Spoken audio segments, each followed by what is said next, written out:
Apaan tuh toxic people? Kalau diterjemahin, toxic itu artinya racun. Nah, kenapa disebut racun?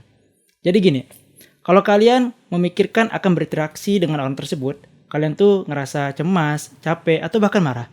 Atau kalian itu merasa interaksi dengan orang tersebut tuh nggak ada faedahnya sama sekali. Pakar psikologi Universitas Airlangga, Dr. Dewi Retnosminar, menjelaskan terdapat beberapa karakteristik dari toxic people ini. Di antaranya, memiliki ego yang tinggi, narsis, suka mengkritik, tidak berempati, suka cari perhatian, suka menghasut, dan karakteristik lainnya yang dapat menyerap energi orang lain ketika berinteraksi dengannya.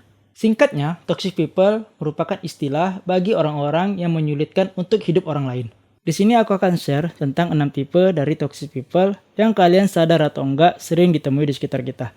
Biar kalian nggak terjebak dalam pertemanan yang beracun, dan biar bisa juga nih evaluasi diri apakah kehadiran kita dalam hidup orang lain tuh nyusahin. Tipe toxic people yang pertama adalah the controller, atau yang lebih sering kita kenal dengan sok ngatur. Biasanya orang kayak gini selalu berusaha ngatur atau ngontrol orang-orang di sekitarnya. Tipikal orang yang sering kali ikut campur dengan apa yang mau kalian lakuin. Saat kalian bantah, mereka selalu punya tuh sederet argumen buat meyakinkan kalian. Orang-orang kayak gini buat kalian akan merasa sumpek. Kalian akan merasa nggak memiliki kebebasan saat bersama dengan mereka. Jadi, sebelum kalian benar-benar terjebak, tinggalkan tipikal orang seperti ini selagi bisa. Yang kedua, the narcissist. Pasti kalian udah nggak asing sama tipe toxic people yang satu ini. Gini ya, kalian pernah nggak ngobrol sama orang yang dimana percakapan itu didominasi sama dia? Nggak ada tanda-tanda mau nanya balik, ataupun kalau nanya, belum kalian sempat menanggapin, udah keburu dipotong sama tuh orang. Lagi pula, isi pembicaraannya kebanyakan tentang hal-hal yang berkaitan dengan dirinya aja. Intinya orang ini hanya peduli dengan dirinya. Seolah-olah pusat tata surya itu bukan matahari, tapi dirinya. Seringkali, tipikal narsis ini menempatkan dirinya di posisi atas. Ya kayak merasa mereka lebih baik dari orang lain lah. Nah, kalau udah kayak gitu, jangan diharap lagi deh rasa empati dari mereka. Secara mereka cuma peduli sama dirinya aja. Jadi kalian pasti udah bisa nih kan nentuin langkah apa aja nih yang perlu diambil buat menghadapi orang yang egois dan nggak peduli tentang kebutuhan kalian. Yang ketiga, the energy vampire. Sesuai dengan namanya, ada vampirnya, jadi orang ini bisa ngisap gitu, tapi bukan darah. Namun, kehadiran orang ini bisa menghisap energi orang-orang yang ada di sekitarnya. Biasanya, orang kayak gini kalau hadir seringkali membawa emosi atau suasana negatif. Misalnya, seringkali kalau lagi bersama dengan orang ini, yang diomongkan hal-hal negatif yang buat kalian gak nyaman. Atau seringkali melontarkan kritik yang sifatnya menjatuhkan. Kalau udah terdeteksi kecenderungannya kayak gitu, coba deh jauhin aja. Yang keempat, the drama magnet.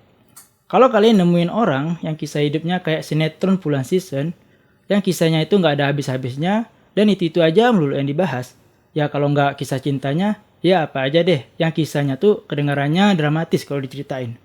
Biasanya orang kayak gini pandai ngarang cerita, atau kalau enggak membesarkan masalah yang kecil. Sebenarnya orang seperti ini cuma butuh perhatian aja.